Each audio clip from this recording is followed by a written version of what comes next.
लेकिन वो नशा टूट चुका था। वह सांस धीमी पड़ गई थी। अपनी हर कोशिश के बावजूद वह पम्मी को उदास होने से बचा न पाता था। एक दिन सुबह जब वह कॉलेज जा रहा था कि पम्मी की कार आई। पम्मी बहुत ही उदास थी। चंदर ने आते ही उसका स्वागत किया। उसकी कानों में एक नीले पत्थर का बूंदा था जिसकी हल्की छाया गालों पे पड़ रही थी। चंदर ने झुककर वह नीली छां चूम ली। पम्मी कुछ नहीं बोली। वह बैठ गई और फिर चंदर से बोली, मैं लखनऊ जा रही हूँ कपूर। कब? आज। हाँ, अभी कार से। क्यों? यूं ही मन ऊब गया। पता नहीं कौन सी छा मुझ पर छा गई है। मैं शायद लखनऊ से मसूरी चली जाऊं। मैं तुम्हें जाने नहीं दूंगा। पहले तो तुमने बताया नहीं। तुम्ही ने कहाँ पहले बताया था? क्या? कुछ भी नहीं। अच्छा, चल रही हूँ, सुनो तो। नहीं, अब रोक नहीं सकते। तुम बहुत दूर जाना है चंदर। वह चल दी। फिर वो लौटी और जैसे युगों युगों की प्यास बुझा रही हो चंदर के गले में झूल गई और कस लिया चंदर को।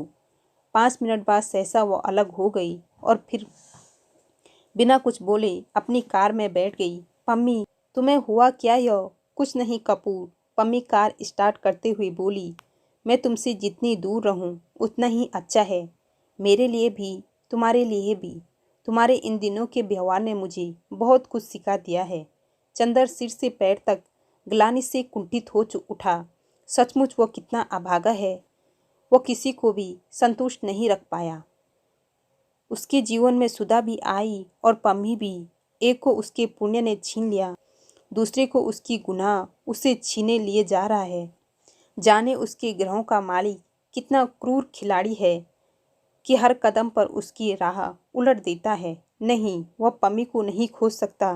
उसने पम्मी का कॉलर पकड़ लिया। पम्मी, तुम्हें हमारी कसम है, बुरा मत मानो, मैं तुम्हें जाने नहीं दूंगा। पम्मी हंसी, बड़ी ही करुण लेकिन सशक्त हंसी। अपने कॉलर को धीमे से छुड़ाकर चंदर की उंगलियों को कपोलों से दबा दिया। फिर वक्ष के पास से एक लिफाफा निकालकर चंदर के हाथ में दे दिया और कार स्टार्ट कर दी। पीछे मुड़कर नहीं देखा, नहीं देखा। कार कड़वे धुएं का बादल चंदर की ओर उड़ाकर आगे चल दी। अब कार उछल हो गई। तब चंदर को होश आया कि उसके हाथ में एक लिफाफा भी है। उसने सोचा फौरन कार लेकर जाए और पम्मी को रोक ले। फिर सोचा पहले पढ़ तो ले, यह है क्या चीज़। उसने लिफाफा खोला और पढ़ने लगा, कपूर, एक दिन तुम्हारी आवाज़ और बटी की चीख सुनकर अपूर्ण वेश में ही अपने श्रृंगार गृह से भाग आई थी और तुम्हें फूलों के बीच पाया था। आज तुम्हारी आवाज़ मेरे लिए मूक हो गई और असंतोष और उदासी के कांटों के बीच में तुम्हें छोड़कर जा रही हूँ इसलिए कि अब तुम्हें मेरी ज़रूरत नहीं। झूठ क्यों बोले? अब क्या? कभी भी तुम्हें मेरी ज़रूरत नहीं रहती थी, लेकिन मैंने हमेशा तुम्हारा दुरुपयोग किया। झूठ क्यों बोले? तुम मेरे पति से भी अधिक समीप रहे हो। तुमसे कुछ छिपाऊंगी नहीं। मैं तुमसे मिली थी जब मैं एकाकी थी, उदास थी। लगता था कि उस समय तुम मेरी सुनसान दुनिया में रोशनी के देवदूत की तरह आए थे। तुम उस समय बहुत भोले, बहुत सुकुमार, बहुत ही पवित्र थे। मेरे मन में उस दिन तुम्हारे लिए जाने कितना प्यार उमड़ आया। मैं पागल हो उठी। मैंने तुम्हें उस दिन सैलामी की कहानी सुनाई थी। सिनेमा घर में उसी अभागिन सैलामी की तरह मैं भी पैगंबर को चूमने के लिए व्याकुल हो उठी थी। देखा, तुम पवित्रता को प्यार करते हो। सोचा यदि तुमसे प्यार ही जीतना है तो तुमसे पवित्रता की ही बातें करूं। मैं जानती थी कि सेक्स प्यार का आवश्यक अंग है, लेकिन मन में तीखी प्यास लेकर भी मैंने तुमसे सेक्स विरोधी बातें करनी शुरू की। मुंह पर पवित्रता और अंदर भोग का सिद्धांत रखते हुए भी मेरा अंग अंग प्यासा हो उठा था। तुम्हें होठों पर खींच लाई थी, लेकिन फिर साहस नहीं हुआ। फिर मैंने उस छोकरी को देखा, उस नितांत प्रतिभाहीन दुर्लभ मना छोकरी मिस सुधा को। वह कुछ भी नहीं थी, लेकिन मैं देखते ही जान गई कि तुम्हारे भाग्य का नक्षत्र है। जाने क्यों उसे देखते ही मैं अपना आत्मविश्वास खो सा बैठी। उसके व्यक्तित्व में कुछ न होते हुए भी कम से कम अजब सा जादू था। यह मैं भी स्वीकार करती हूँ, लेकिन थी वह छोकरी ही। तुम्हें न पाने की निराशा और तुम्हें न पाने की असीम प्यास, दोनों के बीच डालने वाले संघर्ष से भागकर मैं हिमालय में चली आई। जितना तीखा आकर्षक होता है कपूर, कभी कभी नारी उतनी ही दूर भागती है। अगर कोई प्याला मुंह से न लगाकर दूर फेंक दे तो समझ लो कि वह बेहद प्यासा है, इतना प्यासा कि तृप्ति की कल्पना से भी घबराता है। दिन रात उस पहाड़ी की धवल चोटियों में तुम्हारी निगाहें मुस्कुराती थी, पर मैं लौटने का साहस न कर पाती थी। लौटी तो देखा कि तुम अकेले हो, निराश हो और थोड़ा थोड़ा उलझे हुए भी हो। पहले मैंने तुम पर पवित्रता की आड़ में विजय पानी चाही थी, अब तुम पर वासना का सहारा लेकर छा गई। तुम मुझे बुरा समझ सकते हो, लेकिन काश कि तुम मेरी प्यास को समझ पाते। कपूरा, तुमने मुझे स्वीकार किया, वैसे नहीं जैसे कोई फूल शबनम को स्वीकार करे। तुमने मुझे उस तरह स्वीकार किया जैसे कोई बीमार आदमी माफिया असीम के इंजेक्शन को स्वीकार करें। तुम्हारी प्यासी और बीमार प्रवृत्तियां बदली नहीं, सिर्फ बेहोश होकर सो गई। लेकिन कपूर, पता नहीं किसके स्पर्श से वे एकाएक बिखर गई। मैं जानती हूँ इधर तुम में क्या परिवर्तन आ गया है। मैं तुम्हें उसके लिए अपराधी नहीं ठहराती कपूर। मैं जानती हूँ तुम मेरे प्रति अब भी कितने कृतज्ञ हो, कितने सहनशील हो, लेकिन अब तुम में वह प्यास नहीं, वह नशा नहीं। तुम्हारे मन की वासना अब मेरे लिए एक तरस में बदलती जा रही है। मुझे वह दिन याद है, अच्छी तरह याद है चंदर, जब तुम्हारे जलते हुए होंठों ने कितनी गहरी वासना से मेरे होंठों को समेट लिया था कि मेरे लिए अपना व्यक्तित्व ही एक सपना बन गया था। लगता था सभी सितारों का तेज भी इसकी एक चिंगारी के सामने फीका है। लेकिन आज होंठ होंठ है, आग के फूल नहीं रही। पहले मेरी एक झलक से तुम्हारे रोम रोम में सैकड़ों इच्छाएं की औधियां गरज उठती थी। आज तुम्हारी नसों का खून ठंडा है, तुम्हारी निगाहें पथराई हुई है और तुम इस तरह वासना मेरी ओर फेंक देते हैं जैसे तुम किसी पालतू बिल्ली को पाव रोटी का टुकड़ा दे रही हो। मैं जानती हूँ कि हम दोनों के संबंधों की उष्णता खत्म हो गई है। अब तुम्हारे मन में महज एक तरस है, एक कृतज्ञ है, और कपूर, वह मैं स्वीकार नहीं कर सकूंगी। क्षमा करना, मेरा भी स्वाभिमान है, लेकिन मैंने कह दिया कि मैं तुमसे छिपाऊंगी नहीं। तुम इस भ्रम में कभी मत रहना कि मैंने तुम्हें प्यार किया था। पहले मैं भी यही सोचती थी। कल मुझे लगा कि मैंने अपने को आज तक धोखा दिया था। मैंने इधर तुम्हारी खिन्नता के बाद अपने जीवन पर बहुत सोचा, तो मुझे लगा कि प्यार जैसी स्थायी और गहरी भावना शायद मेरे जैसे रंगीन बहुमूर्ख स्वाभिमानी के लिए नहीं है। प्यार जैसी गंभीर और खतरनाक तूफानी भावना को अपने कंधों पर ढोलने का खतरा देवता या बुद्धिहीन ही उठा सकते हैं। तुम उसे वहन कर सकते हो, कर रहे हो। प्यार की प्रतिक्रिया भी प्यार की ही परिचायक है कपूर। मेरे लिए आंसुओं की लहरों में डूब जाना संभव नहीं। या तो प्यार आदमी को बादलों की ऊंचाई तक उठा लेता है या स्वर्ग से पाताल में फेंक देता है। लेकिन कुछ प्राणी हैं जो न स्वर्ग के हैं न नरक के। वे दोनों लोगों के बीच में अंधकार की परतों में भटकते रहते हैं। वे किसी को प्यार नहीं करते, छायाओं को पकड़ने का प्रयास करते हैं, या शायद प्यार करते हैं या निरंतर नई अनुभूतियों के पीछे दीवाने रहते हैं और प्यार बिल्कुल करते ही नहीं। उनको न दुख होता है न सुख। उनकी दुनिया में केवल संयंत्र, अस्थिरता और प्यास होती है। कपूर, मैं उसी अभागे लोक की एक प्यासी आत्मा थी।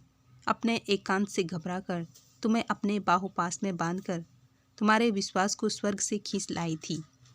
तुम स्वर्ग भ्रष्ट देवता भूलकर मेरे अभिशप्त लोक में आ गए थे। आज मालूम होता है कि फिर तुम्हारे विश्वास ने तुम्हें पुकारा है। मैं अपनी प्यास में खुद धधक उठूं, लेकिन तुम्हें मैंने अपना मित्र माना था। तुम पर मैं आँच नहीं आने देना चाहती। तुम मेरे योग्य नहीं। तुम अपने विश्वासों के लोक में लौट जाओ। मैं जानती हूँ तुम मेरे लिए चिंतित हो, लेकिन मैंने अपना रास्ता निश्चित कर लिया है। स्त्री बिना पुरुष के आश्रय के नहीं रह सकती। उस अभागी को जैसे प्रकृति ने कोई अभिशाप दे दिया है। मैं थक गई हूँ इस प्रेम लोक की भटकन से। मैं अपने पति के पास जा रही हूँ, वे क्षमा कर देंगी, मुझे विश्वास है। उन्हीं के पास क्यों जा रही हूँ? इसलिए मेरे मित्र कि मैं अब सोच रही हूँ कि स्त्री स्वाधीन नहीं रह सकती। उसके पास पत्नीत्व के सिवा कोई चारा नहीं। जहाँ जरा स्वाधीन हुई कि बस उसी अंधकूप में जा पड़ती है जहाँ मैं थी। वो अपना शरीर भी खोकर तृप्ति नहीं पाती, फिर प्यास से तो मेरा विश्वास जैसे उठा जा रहा है। प्यार स्थायी नहीं होता। मैं ईसाई हूँ, पर सभी अनुभवों के बाद मुझे पता लगता है कि हिंदुओं के यहाँ प्रेम नहीं, वरन धर्म और सामाजिक परिस्थितियों के आधार पर विवाह की रीति बहुत वैज्ञानिक और नारी के लिए सबसे ज़्यादा लाभदायक है। उसमें नारी को थोड़ा बंधन चाहिए, क्यों न हो, लेकिन दायित्व तो रहता है, संतोष रहता है। वो अपने घर की रानी रहती है। काश कि तुम समझ पाती कि खुले आकाश में इधर उधर भटकने के बाद, तूफानों से लड़ने के बाद मैं कितनी आतुर हो उठी हूँ बंधनों के लिए, और किसी सशक्त डाल पर बने हुए सुखद सुकोमल नीड़ में बसेरा लेने के लिए, जिस नीड़ को मैं इतने दिनों पहले उजाड़ चुकी थी। आज वह फिर मुझे पुकार रहा है। हर नारी के जीवन में यह क्षण आता है, और शायद इसलिए हिंदू प्रेम के बजाय विवाह को अधिक महत्व देते हैं। मैं तुम्हारे पास नहीं रुकी। मैं जानती थी कि हम दोनों के संबंधों में प्रारंभ से इतनी विचित्रताएं थी कि हम दोनों का संबंध स्थायी नहीं रह सकता था। फिर भी जिन क्षणों में हम दोनों एक ही तूफान में फंस गए थे, वे क्षण मेरे लिए अमूल्य निधि रहेंगे। तुम बुरा न मानना, मैं तुमसे जरा भी नाराज़ नहीं हूँ। मैं न अपने को गुनाहगार मानती हूँ, न तुम्हें। फिर भी अगर तुम मेरी सलाह मान सको तो मान लेना। किसी अच्छी सी सीधी सादी हिंदू लड़की से अपना विवाह कर लेना। किसी बहुत बौद्धिक लड़की जो तुम्हें प्यार करने का दम भरती हो, उसके फंदे में न फंसना कपूर। मैं उम्र और अनुभव दोनों में तुमसे बड़ी हूँ। विवाह में भावना या आकर्षक अक्सर जहर बिखेर देता है। ब्याह करने के बाद एक आध महीने के लिए अपनी पत्नी सहित मेरे पास जरूर आना कपूर। मैं उसे देखकर वह संतोष पा लूँगी जो हमारी सभ्यता ने हम अभागों से छीन लिया है।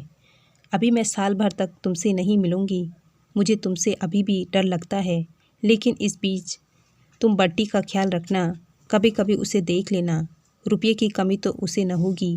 बीबी भी उसे ऐसी मिल गई है जिसने उसे ठीक कर दिया है। उस अभागे भाई से अलग होते हुए मुझे कैसा लग रहा है, यह तुम जानते हो। अगर तुम बहन होते, अगला पत्र तुम्हें तभी लिखेगी जब मेरे पति से मेरा समझौता हो जाएगा। नाराज़ तो नहीं हो। प्रमिला डिक्रूज। चंदर पम्मी को लौटाने नहीं गया, कॉलेज भी नहीं गया। एक लंबा सा खत बिनती को लिखता रहा और उसकी प्रतिलिपि कर दोनों नत्थी कर भेज दिए, और उसके बाद थक कर सो गया बिना खाना खाए। गर्मियों की छुट्टियां हो गई थी और चंदर छुट्टियां बिताने दिल्ली गया था। सुधा भी आई हुई थी, लेकिन चंदर और सुधा में बोलचाल नहीं थी। एक दिन शाम के वक्त डॉक्टर साहब ने चंदर से कहा, चंदर, सुधा इधर बहुत अनमनी रहती है, जाओ इसे कहीं घुमा लाओ। चंदर बड़ी मुश्किल से राजी हुआ। दोनों पहले कनॉट प्लेस पहुंचे। सुधा ने बहुत फीकी और टूटती हुई आवाज़ में कहा, यहाँ बहुत भीड़ है, मेरी तबीयत घबराती है। चंदर ने कार घुमा दी। शहर से बाहर रोहतक की सड़क पर दिल्ली से 15 मील दूर चंदर ने एक बहुत हरी भरी जगह में कार रोक दी। किसी बहुत पुराने पीर का टूटा फूटा मजार था और कब्र के चबूतरे को फोड़कर एक नीम का पेड़ उग आया था। चबूतरे के 2-3 पत्थर गिर गए थे। 4-5 नीम के पेड़ लगे थे और कब्र के पत्थर के पास एक चिराग बुझा हुआ सा पड़ा था, और कहीं एक सूखी हुई फूल मालाएं हवा से उड़कर नीचे गिर गई थी। कब्र के आसपास ढेरों नीम के तिनके और सूखे हुए नीम के फूल जमा थे। सुधा जाकर चबूतरे पर बैठ गई। दूर दूर तक सन्नाटा था। न आदमी न आदमजात, सिर्फ गोदली के अधसाले हुई झोंकों में नीम चरमरा उठते थे। चंदर जाकर सुधा की दूसरी ओर बैठ गया। चबूतरे के इस ओर सुधा और उस ओर चंदर, बीच में चिरनिरीव कब्र। सुधा थोड़ी देर बाद मुड़ी और चंदर की ओर देखा। चंदर एकटक कब्र की ओर देख रहा था। सुधा ने एक सूखा हार उठाया और चंदर पर फेंक कर कहा, चंदर, क्या हमेशा मुझे इसी भयानक नर्क में रखोगे? क्या सचमुच हमेशा के लिए तुम्हारा प्यार खो दिया है मैंने? मेरा प्यार? चंदर हंसा। उसकी हंसी उस सन्नाटे से भी ज़्यादा भयंकर थी। मेरा प्यार? अच्छी याद दिलाई तुमने। मैं आज प्यार में विश्वास नहीं करता, या यह कहूँ कि प्यार के उस रूप में विश्वास नहीं करता। फिर क्या? उस समय मेरे मन में प्यार का मतलब था त्याग, कल्पना, आदर्श।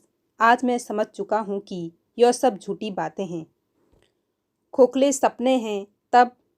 तब आज मैं विश्वास करता हूँ कि प्यार के माने सिर्फ एक है, शरीर का संबंध। कम से कम औरत के लिए। औरत बड़ी बातें करेगी, आत्मा, पुनर्जन्म, परलोक का मिलन, लेकिन उसकी सिद्धि सिर्फ शरीर में है और वो अपने प्यार की मंजिलें पाकर पुरुष को अंत में एक ही चीज देती है, अपना शरीर। मैं तो अब यह विश्वास करता हूँ कि वही औरत मुझे प्यार करती है जो मुझे शरीर दे सकती है, बस। इसके अलावा प्यार का कोई रूप अब मेरे भाग्य में नहीं। चंदर की आंख में कुछ धधक रहा था। सुधा उठी और चंदर के पास खड़ी हो गई। चंदर, तुम भी एक दिन ऐसे हो जाओगे, इसकी मुझे उम्मीद नहीं थी। काश कि तुम समझ पाते कि। सुधा ने बहुत दर्द भरे स्वर में कहा। स्नेह है। चंदर ठठाकर हंस पड़ा और उसे सुधा की ओर मुड़कर कहा, और अगर मैं उस स्नेह का प्रमाण मांगे तो। सुधा दांत पीसकर चंदर बोला, अगर तुमसे तुम्हारा शरीर मांगे तो। चंद्रा, सुधा चीख कर पीछे हट गई। चंदर उठा और पागलों की तरह उसने सुधा को पकड़ लिया। यहाँ कोई नहीं है सिवा इस कब्र के, तुम क्या कर सकती हो? बहुत दिन से मन में एक आग सुलग रही है। आज तुम्हें बर्बाद कर दूं तो मन की नारकीय वेदना बुझ जाए। बोलो। उसने अपनी आंख की पिघली हुई आग सुधा की आंखों में भर कर कहा। सुधा क्षण भर सहमी, पथराई दृष्टि से चंदर की ओर देखती रही, फिर सहसा शिथिल पड़ गई और बोली, चंदर, मैं किसी की पत्नी हूँ। यह जन्म उनका है, यह मांग का सिंदूर उनका है, इस शरीर का श्रृंगार उनका है। मुझे गला घोट कर मार डालो, मैंने तुम्हें बहुत तकलीफ दी, लेकिन लेकिन चंदर हंसा और सुधा को छोड़ दिया। मैं तुम्हें स्नेह करती हूँ, लेकिन यह जन्म उनका है, यह शरीर उनका है। हा हा, क्या अंदाज है। प्रवचना किए जाओ सुधा, मैं तुमसे मजाक कर रहा था। तुम्हारे इस झूठे तन में क्या रखा है? सुधा अलग हटकर खड़ी हो गई। उसकी आंखें से चिंगारियां झलकने लगी। चंदर, तुम जानवर हो गई। मैं आज कितनी शर्मिंदा हूँ। इसमें मेरा कसूर है चंदर। मैं अपने को दंड दूंगी चंदर। मैं मर जाऊंगी, लेकिन तुम्हें इंसान बनना पड़ेगा। चंद्रा और सुधा ने अपना सिर एक टूटे हुए खंभे से पटक दिया। चंदर की आंख खुल गई। वह थोड़ी देर तक सपने पर सोचता रहा, फिर उठा। बहुत अजब सा मन था उसका, बहुत पराजित, बहुत खोया हुआ सा, बेहद सिसकियाहट से भरा हुआ। उसके मन में एकाएक ख्याल आया कि वो किसी मनोरंजन में जाकर अपने को डुबो दे। बहुत दिनों से उसने सिनेमा नहीं देखा था। उन दिनों बर्नार्ड शॉ का सीजर एड क्लियोपेट्रा लगा हुआ था। उसने सोचा कि पम्मी की मित्रता का परिमार्क सिनेमा भी हुआ था। उसका अंत भी वह सिनेमा देखकर मनाएगा। उसने कपड़े पहने। 4 बजे से मैटिनी थी और वक्त हो रहा था। कपड़े पहनकर वह शीशे के सामने आकर बाल संवारने लगा। उसे लगा शीशे में पड़ती हुई उसकी छाया उससे कुछ भिन्न है। उसने और गौर से देखा। छाया रहस्यमयी ढंग से मुस्कुरा रही थी। वह सहसा बोली, क्या देख रहा है मुखड़ा? क्या देखे दर्पण में? एक लड़की से पराजित और दूसरे से सपने में प्रतिहिंसा लेने का कलंक नहीं दिख पड़ता तुझे? अपनी छवि निरख रहा है। पापी पतिता, कमरे की दीवारों ने दोहराया। पापी पतिता। चंदर तड़प उठा, पागल सा हो उठा। कंगा फेंक कर बोला, कौन है पापी? मैं हूँ पापी, मैं हूँ पतित। मुझे तुम नहीं समझते। मैं चिर पवित्र हूँ। मुझे कोई नहीं जानता, कोई नहीं जानता। हा हा। प्रतिबिंब हंसा, मैं तुम्हारी नस नस जानता हूँ। तुम वही हो ना जिसने आज से 1.5 साल पहले सपना देखा सुधा के हाथ से लेकर अमृत बांटने का, दुनिया को नया संदेश देकर पैगंबर बनने का। नया संदेश? खूब नया संदेश दिया मसीहा। पम्मी, बिनती, सुधा, कुछ और छोकरियां बटोर ले, चरित्रहीन। मैंने किसी को नहीं बटोरा। जो मेरी ज़िंदगी में आया अपने आप आया, जो चला गया उसे मैंने रोका नहीं। मेरे मन में कहीं भी अहम की प्यास नहीं थी, कभी भी स्वार्थ नहीं था।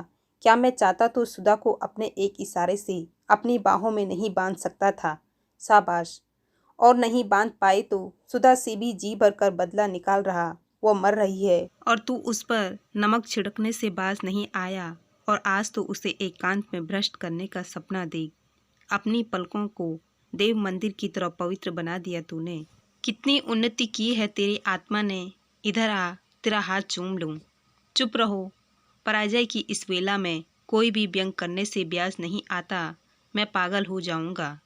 और अभी क्या पागलों से कम है तू, अहंकारी पशु। तू बट्टी से भी गया गुजरा है। बट्टी पागल था, लेकिन पागल कुत्तों की तरह काटना नहीं जानता था। तू काटना भी जानता है और अपने भयानक पागलपन को साधना और त्याग भी साबित करता रहता है। दम्भी। बस करो, अब तुम सीमा लांघ रहे हो। चंदन ने मुठ्ठियां कसकर जवाब दिया। क्यों गुस्सा हो के मेरे दोस्त?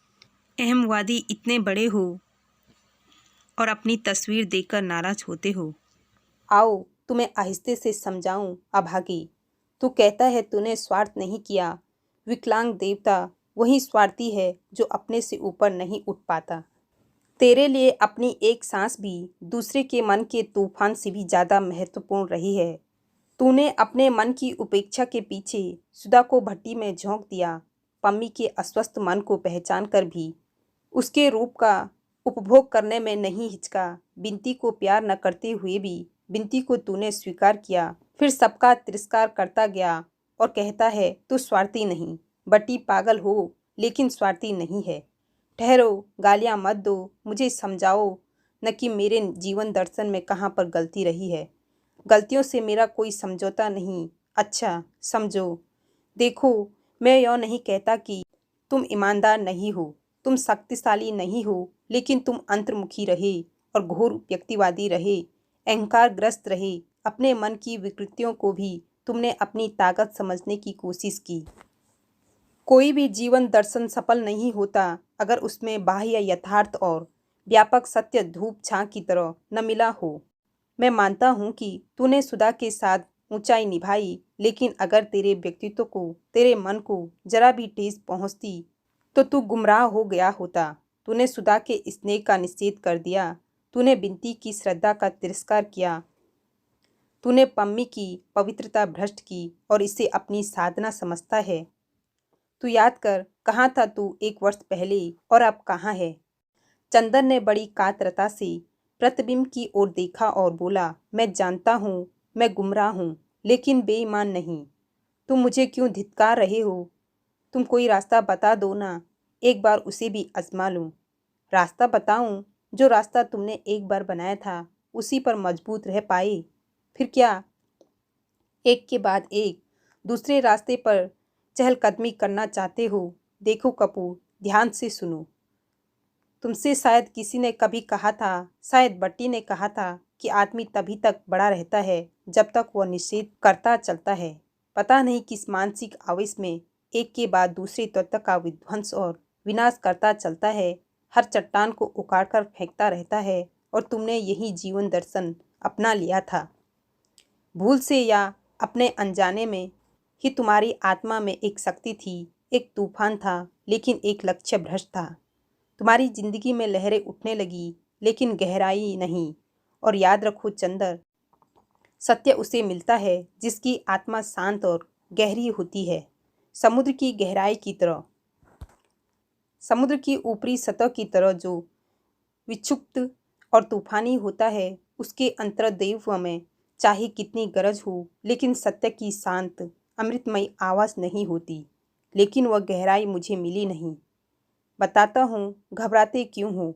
देखो, तुम में बहुत बड़ा अधैर्य रहा, शक्ति रही, पर धैर्य और दृढ़ता बिल्कुल नहीं। तुम गंभीर समुद्र तल न बनकर एक सशक्त लेकिन अशांत लहर बन गई हो, जो हर किनारे से टकरा कर उसे तोड़ने के लिए व्यग्र हो उठी। तुम में ठहराव नहीं था, साधना नहीं थी। जानते हो क्यों? तुम्हें जहाँ से जरा भी तकलीफ मिली, अवरोध मिला, वहीं से तुमने अपना हाथ खींच लिया। वहीं से तुम भाग खड़े हुए। तुमने हमेशा उसका निषेध किया। पहले तुमने समाज का निषेध किया, व्यक्ति को साधना का केंद्र बनाया, फिर व्यक्ति का भी निषेध किया। अपने विचारों में, अंतर्मुखी भावनाओं में डूब गई। कर्म का निषेध किया। फिर तो कर्म में ऐसी भागदौड़, ऐसी विमुखता शुरू हुई कि बस न मानवता का प्यार जीवन में प्रतिफलित कर सका, न सुधा का पम्मी हो या बिनती, हर एक से निष्क्रिय खिलौने की तरह खेलता गया। काश कि तूने समाज के लिए कुछ किया होता, सुधा के लिए कुछ किया होता, लेकिन तू कुछ न कर पाया। जिसने तुझे जिधर चाहा उधर उत्प्रेरित कर दिया और तू अंधे और इच्छा विहीन परतंत्र अंधड़ की तरह उधर ही हूँ करता हुआ दौड़ गया। माना मैंने कि समाज के आधार पर बने जीवन दर्शन में कुछ कमियां हैं, लेकिन अंततः ही उसे स्वीकार कर कुछ काम करता। माना कि सुधा के प्यार से तुझे तकलीफ हुई, पर उसकी महत्ता के आधार पर ही तू कुछ निर्माण कर ले जाता। लेकिन तू तो जरा से अवरोध के बहाने संपूर्ण का निषेध करता गया। तेरा जीवन निषेधों की निष्क्रियता की मानसिक प्रतिक्रियाओं की श्रृंखला रहा है। अभागे, तूने हमेशा जिंदगी का निषेध किया है। दुनिया को स्वीकार करता, यथार्थ को स्वीकार करता, जिंदगी को स्वीकार करता और उसके आधार पर अपने मन को, अपने मन के प्यार को, अपने जीवन को संतुलित करता, आगे बढ़ता। लेकिन तूने अपनी मन की गंगा को व्यक्ति की छोटी सी सीमा में बांध लिया, उसे एक पोखरा बना दिया। पानी सड़ गया, उसमें गंध आने लगी। सुधा के प्यार की सीपी, जिसमें सत्य और सफलता का मोती बन सकता था, वह मर गई और रुके हुए पानी में विकृति और वासना के कीड़े कुलबुलाने लगे। शाबाश, क्या अमृत पाया है तूने, धन्य है अमृत पुत्र। बस करो, यह व्यंग्य में नहीं सह सकता। मैं क्या करता। कैसी लाचारी का स्वर है। छी, असफल पैगंबरा, साधना यथार्थ को स्वीकार करके चलती है, उसका निषेध करके नहीं। हमारे यहाँ ईश्वर को कहा गया है नैति नैति। इसका मतलब यह नहीं कि ईश्वर परम निषेध स्वरूप है। गलत नैति में न तो केवल एक वर्ण है, इति दो वर्ण है, एक निषेध तो कम से कम दो स्वीकृतियां। इसी अनुपात में कल्पना और यथार्थ का समन्वय क्यों नहीं किया तूने। मैं नहीं समझ पाता, यह दर्शन मेरी समझ में नहीं आता। देखो, इसे ऐसे समझो, घबराओ मत। कैलाश ने अगर नारी के व्यक्तित्व को समझा नहीं, सुधा की पवित्रता को तिरस्कृत किया, लेकिन उसने समाज के लिए कुछ तो किया। गेसु ने अपने विभाव का निषेध किया, लेकिन अख्तर के प्रति अपने प्यार का निषेध तो नहीं किया। अपने व्यक्तित्व का निर्माण किया, अपने चरित्र का निर्माण किया। यानी गेसु एक लड़की से तुम हार गई। छी, लेकिन मैं कितना थक गया था, यह तो सोचो न। मन को कितनी ऊंची ऊंची घाटियों से, मौत से भी भयानक रास्ते से गुजरने में, और कोई होता तो मर गया होता। मैं जिंदा तो हूँ, वाह क्या जिंदगी है। तो क्या करूँ, यह रास्ता छोड़ दूँ, यह व्यक्तित्व तोड़ डालूँ। तो क्या करूँ, यह रास्ता छोड़ दूँ, यह व्यक्तित्व तोड़ डालूँ।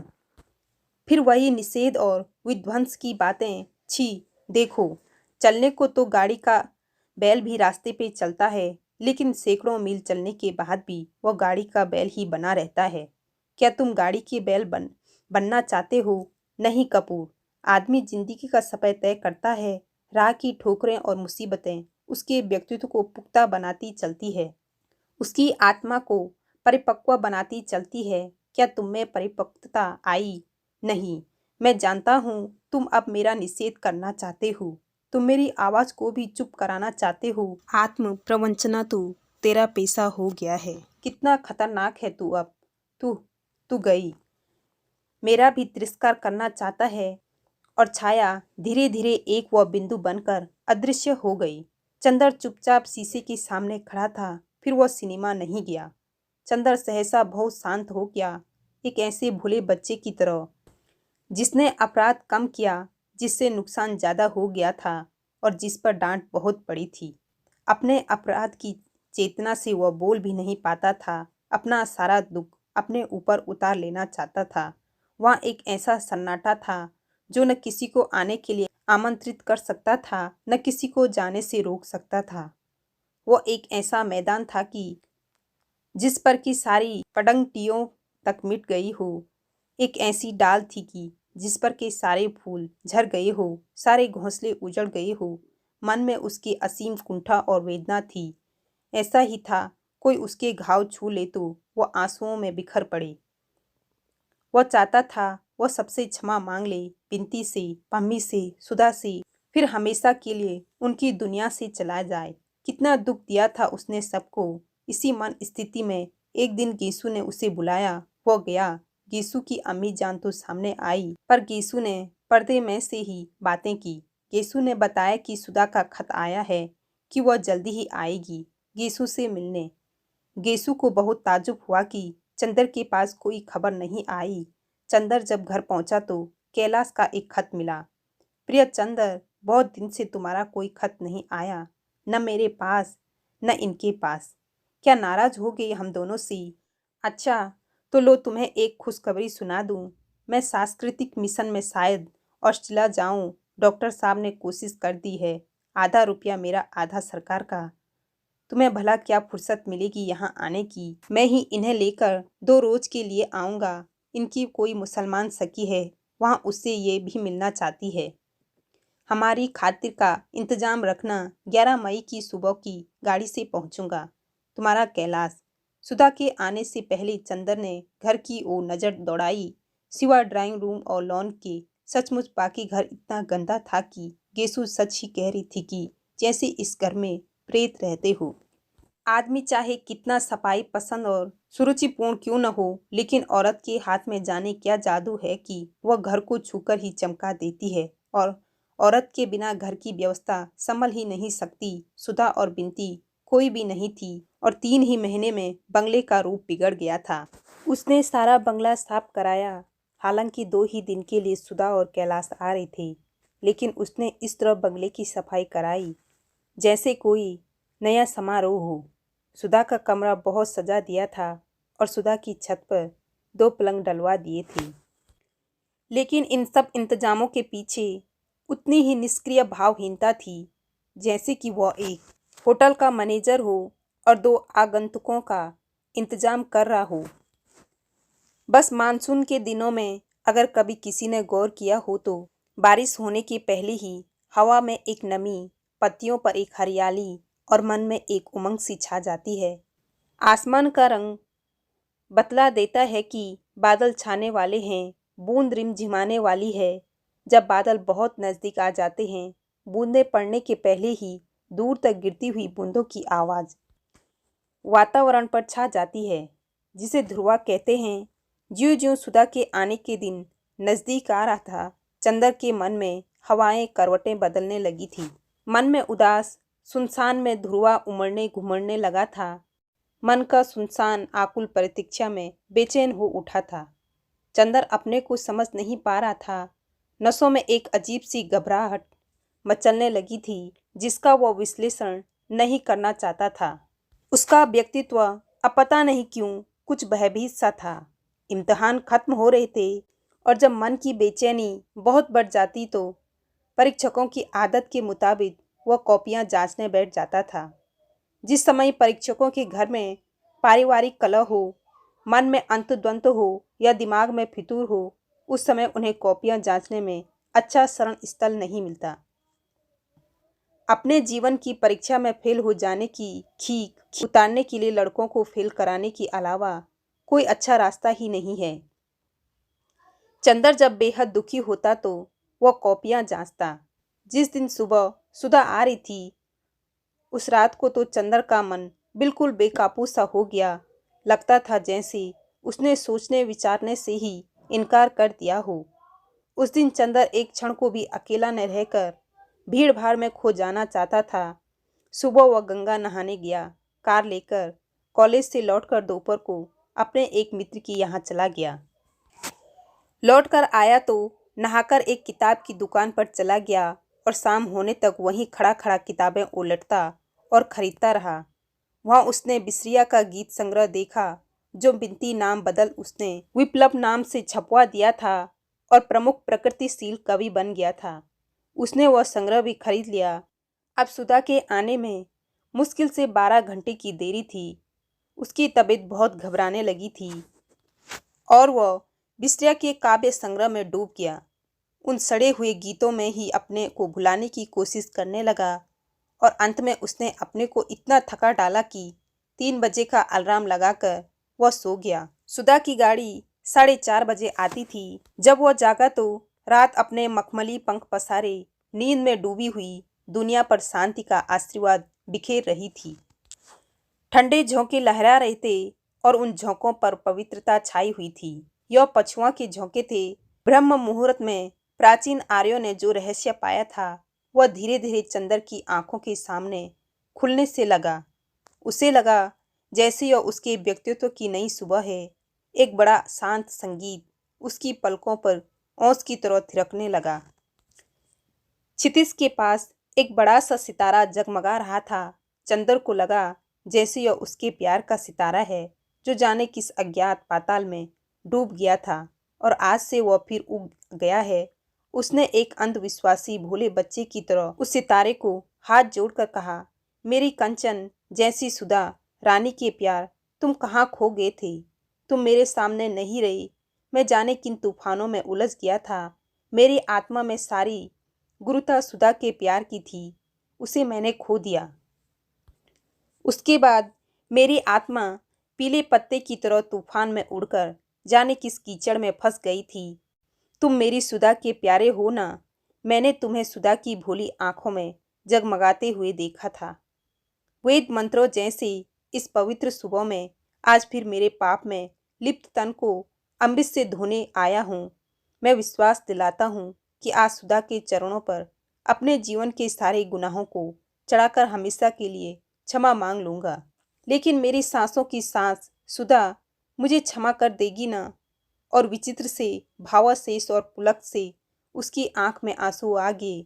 उसे याद आया कि एक दिन सुधा ने उसकी हथेलियों को होंठों से लगाकर कहा था, जाओ, आज तुम सुधा के स्पर्श से पवित्र हो। काश कि आज भी सुधा अपने मिश्री जैसे होंठों से चंदर की आत्मा को घूम कर कहे, जाओ चंदर, अभी तक जिंदगी के तूफान ने तुम्हारी आत्मा को बीमार अपवित्र कर दिया था। आज से तुम वही चंदर हो, अपनी सुधा के चंदर, हिरणी जैसी भोली भाली सुधा के महान पवित्र चंदर। तैयार होकर चंदर जब स्टेशन पहुंचा तो वह जैसे मोहाविष्ट सा था, जैसे वह किसी का जादू या टोना पड़ा हुआ सा घूम रहा था। वह जादू था सुधा के प्यार का पुनरावर्तन। गाड़ी घंटा भर लेट थी। चंदर को एक पल काटना मुश्किल हो रहा था। अंत में सिग्नल डाउन हुआ, कुलियों में हलचल मची और चंदर पटरी पर झुककर देखने लगा। सुबह हो गई थी और इंजन दूर पर एक काले दाग सा दिखाई पड़ रहा था। धीरे धीरे वह दाग बड़ा होने लगा और लंबी सी हरी पूंछ की तरह लहराती हुई ट्रेन आती दिखाई पड़ी।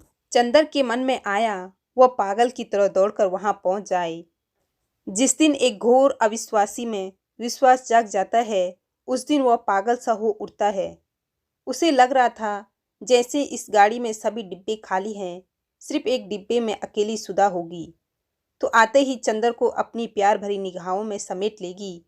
गाड़ी के प्लेटफॉर्म पर आते ही हलचल बढ़ गई। कुलियों की दौड़ धूप, मुसाफिरों की हड़बड़ी, सामान की उठाधरी से प्लेटफॉर्म भर गया।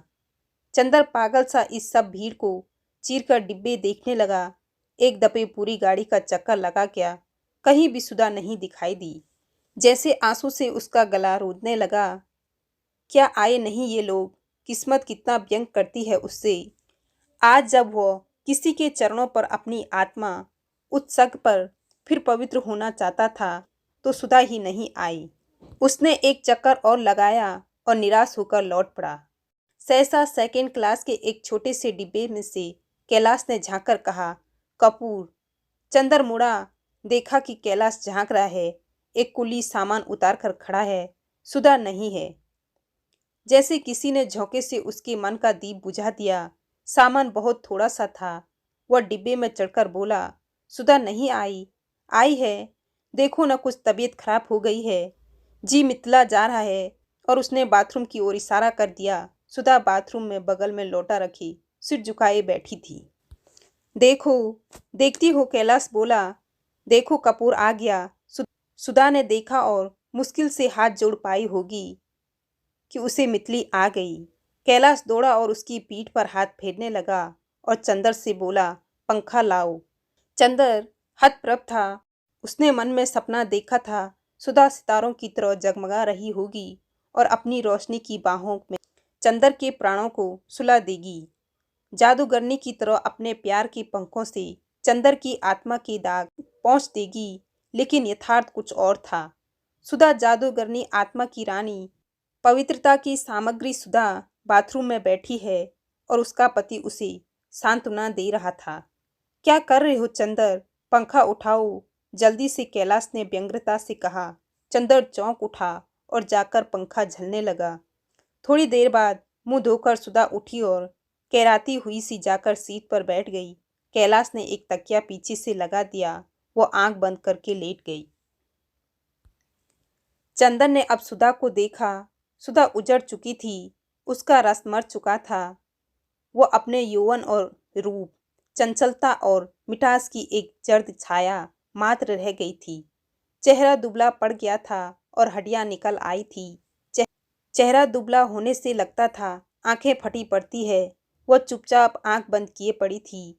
चंदर पंखा हाँक रहा था। कैलाश एक सूटकेस खोलकर दवा निकाल रहा था। गाड़ी यहीं आकर रुक जाती है, इसलिए कोई जल्दी नहीं थी। कैलाश ने दवा दी, सुधा ने दवा पी और फिर उदास, बहुत बारीक, बहुत बीमार स्वर में बोली, चंदर, अच्छे तो हो? इतने दुबले कैसे लगते हो? अब कौन तुम्हारे खाने पीने की परवाह करता होगा? सुधा ने एक गहरी सांस ली। कैलाश बिस्तर लपेट रहा था। तुम्हें क्या हो गया है सुधा? मुझे सुख रोग हो गया है। सुधा बहुत क्षीण हंसी हंसकर बोली, बहुत सुख में रहने से ऐसा ही हो जाता है। चंदर चुप हो गया। कैलाश ने बिस्तर कुल्ली को देते हुए कहा, इन्होंने तो बीमारी के मारे हम लोगों को परेशान कर रखा है। जाने बीमारियों को क्या मोहब्बत है इनसे। चलो उठो। सुधा उठी। कार पर सुधा के साथ पीछे सामान रख दिया गया और आगे कैलाश और चंदर बैठे। कैलाश बोला, चंदर, तुम बहुत धीमे ड्राइव करना, वरना इन्हें चक्कर आने लगेगा। कार चल दी। चंदर कैलाश की विदेश यात्रा और कैलाश चंदर के कॉलेज के बारे में बातें करते रहे।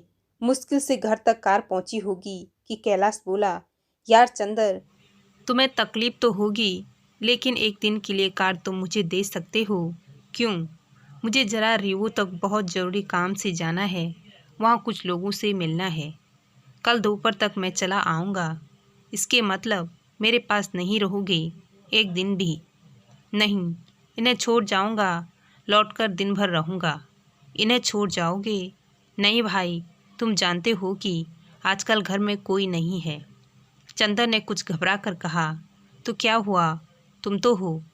कैलाश बोला और चंदर के चेहरे की घबराहट देखकर हंसकर बोला, अरे यार, अब तुम पर इतना अविश्वास नहीं है। अविश्वास करना होता तो ब्याह के पहले ही कर लेती। चंदर मुस्कुरा उठा।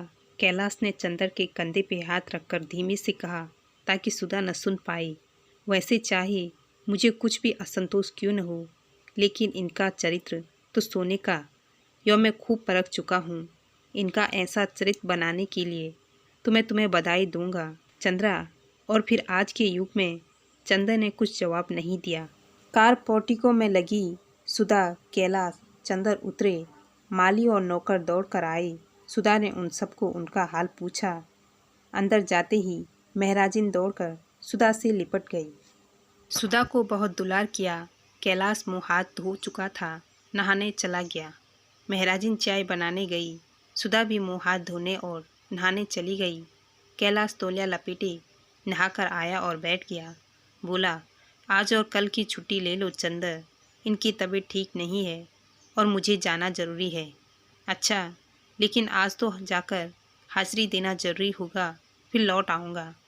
महराजिन चाय और नाश्ता ले आई। कैलाश ने नाश्ता लौटा दिया। महराजिन बोली, वाह दामाद हुई के अकेली चाय पियो भैया, अभिन डॉक्टर साहब सुने तो क्या कहिए। नहीं माँ जी, मेरा पेट ठीक नहीं है, 2 दिन के जागरण से आ रहा हूँ, फिर लौट कर खाऊँगा। लो चंदर, चाय पियो। सुधा को आने दो, चंदर बोला। वो पूजा पाठ करके खाती है। पूजा पाठ? चंदर दंग रह गया। सुधा पूजा पाठ करने लगी। हाँ भाई, तभी तो हमारी माता जी अपनी बहू पर मरती है। असल में वह पूजा पाठ करती थी। शुरुआत की इन्होंने पूजा के बर्तन धोने से, और अब तो उनसे भी ज़्यादा पक्की पुजारिन बन गई है। कैलाश ने इधर उधर देखा और बोला, यार यो मत समझना मैं सुधा की शिकायत कर रहा हूँ, लेकिन तुम लोगों ने मुझे ठीक नहीं चुना। क्यों? चंदर कैलाश के व्यवहार पर मुग्ध था। इन जैसी लड़कियों के लिए तुम कोई कवि या कलाकार या आउट लड़का ढूंढते तो ठीक था। मेरा जैसा व्यावहारिक और निरस राजनीतिक इनके उपयुक्त नहीं। घर भर इनसे बेहद सुख है। जब से ये गई है, माँ और शंकर भैया दोनों ने मुझे नालायक करार दे दिया है। इन्हीं से पूछकर सब करते हैं, लेकिन मैंने जो सोच रखा था वो मुझे नहीं मिल पाया। क्यों, क्या बात है? चंदर ने पूछा। गलती बताओ तो हम इन्हें समझाएं। नहीं, देखो गलत मत समझो। मैं यो नहीं कहता कि इनकी गलती है, यह तो गलत चुनाव की बात है। कैलाश बोला, न इसमें मेरा कसूर न इनका। मैं चाहता था कोई लड़की जो मेरे साथ राजनीतिक का काम करती, मेरी सबलता और दुर्लभता दोनों की संगीनी होती, इसलिए इतनी पढ़ी लिखी लड़की से शादी की। लेकिन इन्हें धर्म और साहित्य में जितनी रुचि है उतनी राजनीतिक से नहीं, इसलिए मेरे व्यक्तित्व को ग्रहण भी नहीं कर पाई। वैसे मेरी शारीरिक प्यास को इन्होंने चाहे समर्पण किया, वह भी एक बेमनी से। उससे तन की प्यास भले ही बुझ जाती हो कपूर, लेकिन मन तो प्यासा ही रहता है। बुरा न मानना, मैं बहुत स्पष्ट बातें करता हूँ, तुमसे छिपाना क्या। और स्वास्थ्य के मामले में ये इतनी लापरवाह है कि मैं बहुत दुखी रहता हूँ। इतने में सुधा नहाकर आती हुई दिख पड़ी। कैलाश चुप हो गया। सुधा की ओर देखकर बोला, मेरी अटैची भी ठीक कर दो, मैं अभी चला जाऊँ, वरना दोपहर में तपना होगा। सुधा चली गई। सुधा के जाते ही कैलाश बोला, भरसक, मैं इन्हें दुखी नहीं होने देता। हाँ, अक्सर ये दुखी हो जाती है, लेकिन मैं क्या करूँ, यह मेरी मजबूरी है। वैसे मैं इन्हें भरसक सुखी रहने का प्रयास करता हूँ, और ये भी जायज़ नाजायज़ हर इच्छा के सामने झुक जाती है। लेकिन इनके दिल में मेरे लिए कोई जगह नहीं है, वह जो एक पत्नी के मन में पति के लिए होती है। लेकिन खैर, जिंदगी चलती जा रही है, अब तो जैसे हो निभाना ही है। इतने में सुधा आई और बोली, देखिए अटैची सवार दी है, आप ही देख लीजिए। कैलाश उठकर चला गया। चंदर बैठा बैठा सोचने लगा, कैलाश कितना अच्छा है, कितना साफ और स्वच्छ दिल का है, लेकिन सुधा ने अपने को किस तरह मिटा डाला। इतने में सुधा आई और चंदर से बोली, चंदर चलो, वो बुला रहे हैं। चंदर चुपचाप उठा और अंदर गया। कैलाश ने तब तक यात्रा के कपड़े पहन लिए थे। देखते ही बोला, अच्छा चंदर, मैं चलता हूँ, कल शाम तक आ जाने की कोशिश करूँगा। हाँ देखो, ज़्यादा घुमाना मत, इनकी सखी को यहाँ बुलवा लो तो अच्छा है।